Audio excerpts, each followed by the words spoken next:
Exodus, from slavery to freedom. A story recap.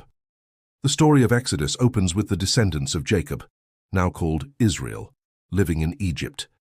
Generations had passed since Joseph saved Egypt from famine. A new Pharaoh arose, one who did not know Joseph, Exodus 1:8. Fearing Israel's growing numbers, he enslaved them, forcing them into bitter labor and ordering the death of every Hebrew baby boy. But one baby survived, hidden in a basket among the reeds of the Nile. The daughter of Pharaoh found him, and he was named Moses, Exodus 2:10. Raised in the palace but with a Hebrew heart, Moses fled Egypt after killing an Egyptian taskmaster. Years later, on the slopes of Mount Horeb, God appeared to him in a burning bush that was not consumed. "I am who I am," God declared.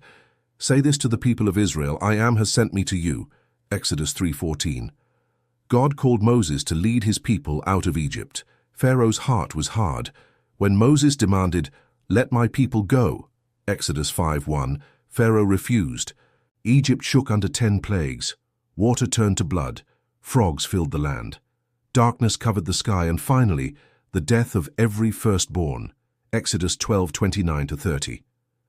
But God spared the Israelites through the Passover, when lamb's blood marked their doors.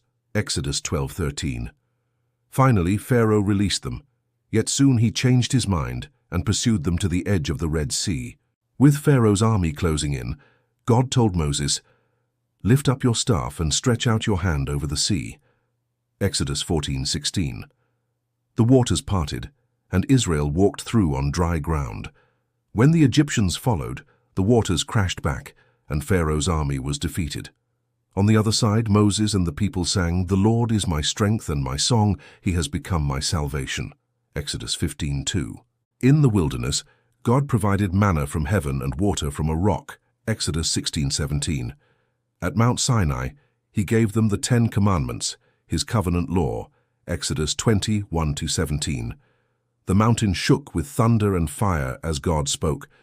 But while Moses was on the mountain, the people grew impatient and built a golden calf to worship. Exodus 32:4.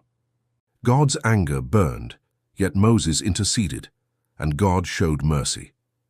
The book closes with Israel building the tabernacle, a dwelling place for God's presence among them. Then the cloud covered the tent of meeting, and the glory of the Lord filled the tabernacle. Exodus 40:34. Exodus is the story of God's power to deliver, his covenant with his people, and his desire to dwell with them. It is a journey from slavery to freedom, despair to hope, exile to presence.